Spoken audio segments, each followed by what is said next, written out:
अस्सलामुअलैकुम दोस्तों, उम्मीद करता हूँ आप सब खैरियत से होंगे। तो what's up guys, welcome back to another tutorial. तो आज हम पढ़ने वाले हैं सी प्लस प्लस का ट्यूटोरियल नंबर 16, जिसमें होगा नेस्टेड लूप। तो डेव सी प्लस प्लस को ओपन करते हैं। जस्ट ये हुई डेव सी प्लस प्लस हमारी ओपन। अब हम करेंगे control plus and save file new open. और अब इसे हम क्या करने वाले हैं, सेव एज पे क्लिक करेंगे फाइल, और इसके बाद सेव एज पे क्लिक किया। हाँ तो देखो, तो यहाँ पर हम अपनी फाइल को नाम देते हैं #16 नेस्टेड लूप .cpp। तो इसे हमने नाम दिया नेस्टेड लूप .cpp का। अब हम इसमें सिंपल स्ट्रक्चर बनाएंगे, तो hashtag include iostream using namespace std int main. तो इसे कट करके then curly braces on return 0। अब हम करने क्या वाले हैं, तो लूप पढ़ने वाले हैं। तो सिंगल स्ट्रिंग का यूज करेंगे, सिंगल लाइन स्टेटमेंट कमेंट का नेस्टेड लूप।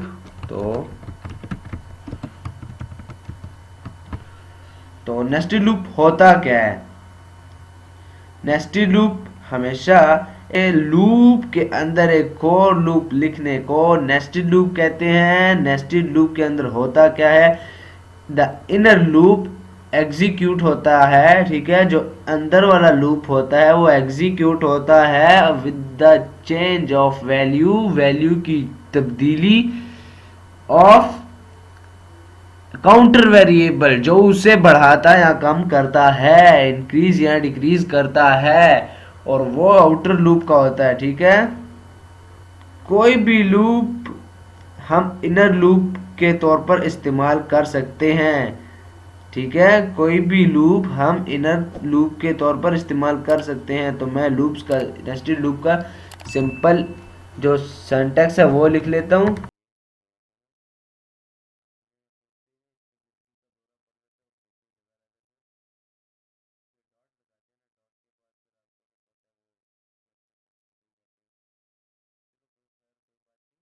सिंटैक्स सिंटैक्स इसका क्या होने वाला है, फॉर यानी आउटर लूप, ठीक है।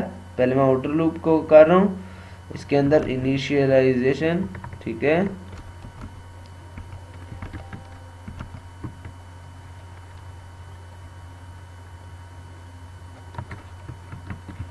Initialization statement terminator condition statement terminator increment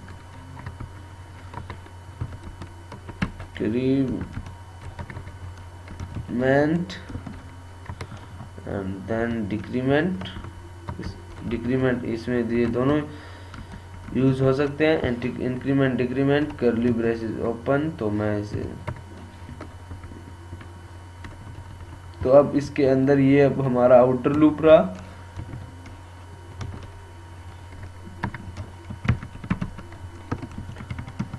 अब इसके अंदर हम एक इनर लूप लिखते हैं। तो ये रहा इनर लूप,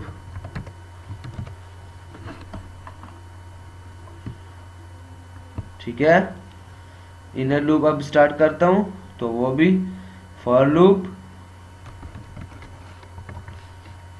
इनर लूप में क्या होगा, फॉर लूप, जिसमें initialization statement terminator condition statement terminator increment decrement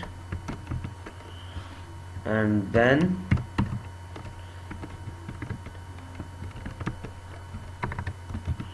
statement, ठीक है। तो स्टेटमेंट आप जितनी मर्जी चाहो इसमें लगा सकते हो स्टेटमेंट, ठीक है, कोई फर्क नहीं पड़ता। तो ये हमारा आउटर लूप, ये इनर लूप।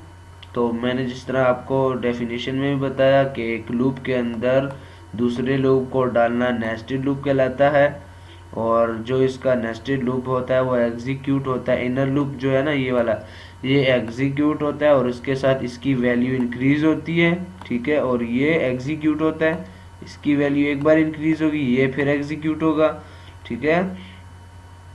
और इसमें जो चेंज होता है, इसके वेरिएबल में जो चेंज होता है आउटर लूप के, वो काउंटर को कंट्रोल करता है कि ये अंदर वाला लूप कितनी बार एग्जीक्यूट होगा, उसको कंट्रोल करेगा, ठीक है। तो इसका जो सिंपल जो हमने सिंटैक्स लिखा वो भी हो गया।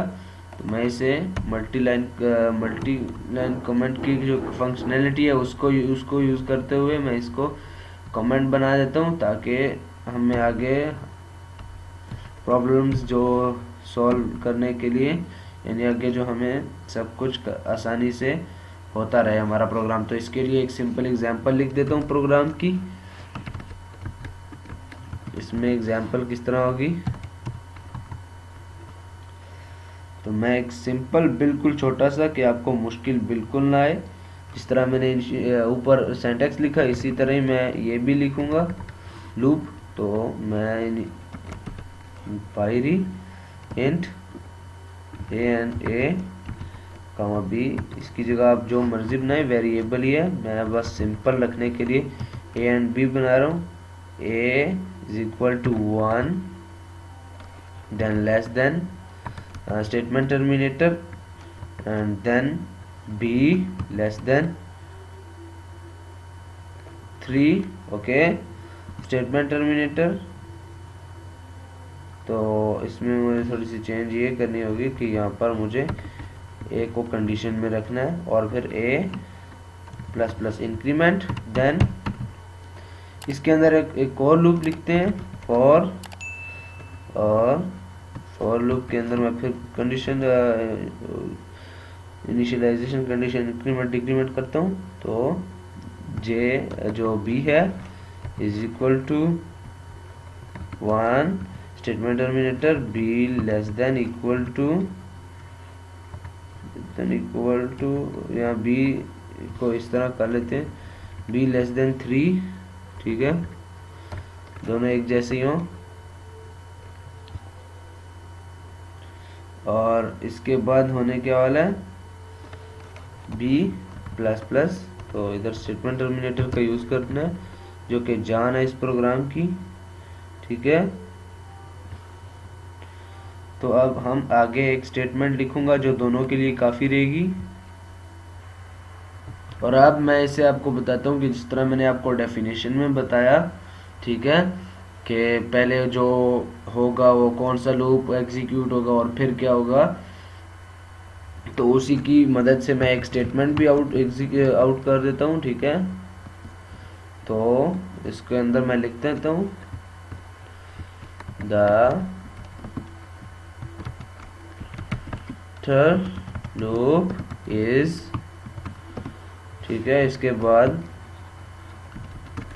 एक और लिख देता हूँ जो आउटर लूप था, और इसके बाद जो इनर लूप है उसको लिख देता हूँ,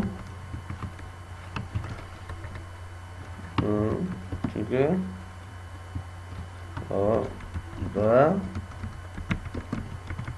लूप इज बी, इसके बाद हैंडल, एंड देन अब एग्जीक्यूट करूंगा मैं अपने इस प्रोग्राम को F11 के साथ, जो कि शॉर्ट कमांड है। तो अब देखो द आउटर लूप इज, अब मैं आपको समझाता हूँ थोड़ा इसके बारे में। तो मुझे नीचे वाले को थोड़ा सा, हाँ अब ठीक है, सॉरी फॉर दैट, ये क्या हो गया,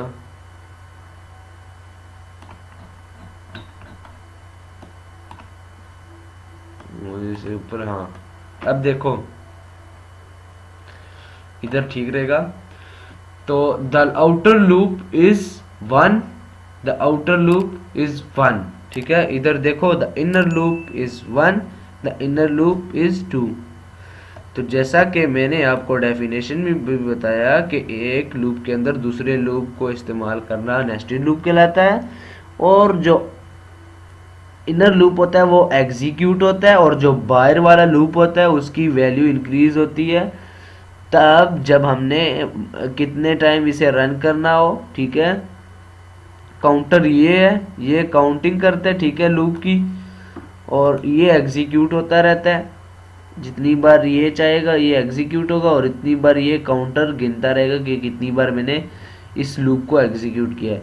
तो इसने फर्स्ट टाइम लूप को एग्जीक्यूट किया, ठीक है, एक बार इसने वैल्यू 1 लेकर आया, फिर इसने कंडीशन देखी 1 3 से कम है, कहता है ठीक है। इसने फिर अपने स्टेटमेंट की तरफ आया, स्टेटमेंट में इसने देखा कि मेरे अंदर लूप पड़ा है, तो इसने लूप को फिर देखा कि लूप के अंदर b इज इक्वल 1 है और जो 3 से कम है, तो फिर इसने क्या किया कि द आउटर लूप इज, ठीक है, जो आउटर लूप है उसको 1, जो उसकी वैल्यू थी वो उस टाइम 1 थी, तो इसको लिख दिया, ठीक है। और फिर इसके बाद द इनर लूप जो इसकी वैल्यू है वो भी अभी 1 है, ठीक है, वो भी अभी 1 है, उसे लिख दिया। फिर इसके बाद इसने देखा कि इसने फिर देखा कि मेरे अब इसने ये अब वैल्यू 2 ली अपने अंदर, b इज इक्वल टू 2 हो गया। फिर इसने देखा b 3 से कम है, तो कहते हैं हाँ ये ट्रू हो गया। फिर ये आया द आउटर लूप इज, अब भी वैल्यू मैं कह रहा हूं अब भी वैल्यू 1 ही है, ठीक है, जैसे आप देख रहे हो यहाँ पर वैल्यू 1 ही है। और जो द इनर लूप इज, इसकी वैल्यू 2 हो चुकी है, ठीक है, इसकी वैल्यू 2 हो चुकी है, तो इसकी वैल्यू 2 ही लिखा इसने। फिर हैंडल, अब ये 3 लेके आया अपने अंदर, तो उसने कहा भाई बी क्या 3 तेरे से बड़ा है, उसने कहा, उसने कंडीशन में देखा कि 3 के तो बराबर है, इससे छोटा नहीं है, तो इसने कहा ये कंडीशन फॉल्स हो गई है। तो फिर इसने सारे लूप को छोड़कर नीचे आया, नीचे इसने स्टेटमेंट देखी, नीचे कुछ भी नहीं है, तो फिर उस ऊपर गया, ये अपने इस लूप की बारी है, ठीक है, ये फॉल्स हो चुका है, तो ये यहाँ से गया यहाँ पर इसने अपने अंदर वैल्यू 2 की, उसने देखा कंडीशन में कि 2 तो 3 से कम है, तो ये एग्जीक्यूट हो गया, ट्रू हो गया, तो फिर एग्जीक्यूट हुआ। फिर इसने कंडीशन देखी कि मेरे अंदर स्टेटमेंट है या क्या है, तो इसने देखा कि मेरे अंदर स्टेटमेंट है, फॉर लूप है स्टेटमेंट की जगह, तो लूप है तो ये नेस्टेड हुआ ना। तो फिर इसने देखा b इज इक्वल 1 है, कहता है ठीक है b इज इक्वल 1 है, देखो ये एक बार एग्जीक्यूट हो चुका है, अब ये 2 हो जाएगा, ठीक है, अब एक ये 1 हो जाएगा, तो ये अब इधर वैल्यू 2 हो जाएगी और इधर वैल्यू 1 हो जाएगी, ठीक है। फिर ये आएगा इधर, इधर इसने 2 लिया जो 3 से कम है, फिर इधर ये 2 ही रहेगा, ठीक है, और फिर इधर इसने देखा कि मेरे अंदर अब 2 है, ठीक है, फिर ये 3 लेके आएगा, तो 3 इसके बराबर हो जाएगा, ये फॉल्स हो गई, फिर एग्जीक्यूट हुआ, तो इसने कंडीशन इधर 3 की, 3 से कम नहीं है, इसके बराबर है, तो यहाँ पर इसने ये किया कि ये भी फॉल्स हो गया और प्रोग्राम रन हुआ, और फिर कहते हैं बस ठीक है यहाँ तक प्रोग्राम ख़त्म, ठीक है।